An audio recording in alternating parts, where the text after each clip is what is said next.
The death toll from the worst flooding Nigeria has seen in a decade has now passed 600 people, with more than 2 million people having been affected by the flooding that has spread across parts of the country's south after a particularly wet rainy season. The disaster has also destroyed thousands of hectares of farmland, worsening fears of a disruption of food supply in Africa's most populous country. All the while, authorities have been saying that the situation is beyond their control, but it isn't. Nigeria sees flooding every year. There are many reasons for this, lots of rain being the starting point, but the human factors include non-implementation of environmental guidelines, inadequate infrastructure, and the focus of today's video, a lack of flood management. The Benue River does not begin in Nigeria, meaning the water coming from beyond the border is not controlled by the government. Who does control it? That would be Cameroon, with a great big dam called Lagdo. Every year when rainfall is high, Cameroon has to release water from this dam to prevent it from bursting. This water then travels downstream into Nigeria, contributing to the flooding there. Seems fairly mean from Cameroon's side, right? Well, not really. When Cameroon built Lagdo Dam in the 80s, it had an agreement with Nigeria to complete its own dam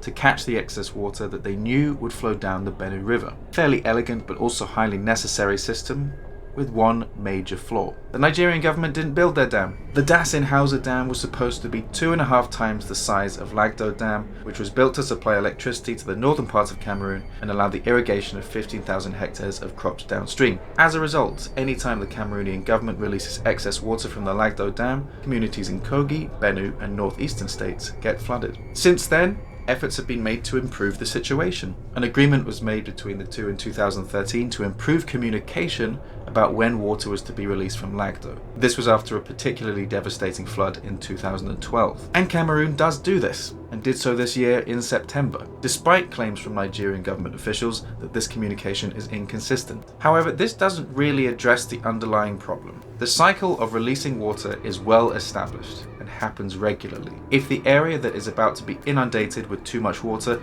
has not developed its land to withstand it, and not prevented people from settling on the riverbanks that are known to be at risk to flooding, the results are going to remain largely the same. People are dying, homes are being washed away, and lives ruined because of this inaction. And this will continue to happen. This is what we mean when disaster managers say there is no such thing as a natural disaster. We can no longer label these floods as acts of God, which was how human societies have traditionally understood them, because we understand the processes that caused this year's tragedy. We have the capability to mitigate the hazard, but it is not being done. And this week we can all see the price of what this inaction means.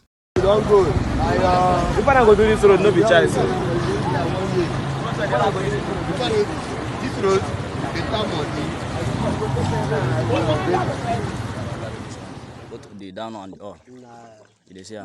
My house. You see how? Plus 8,000. Imagine how people are going through, crossing to Aouda.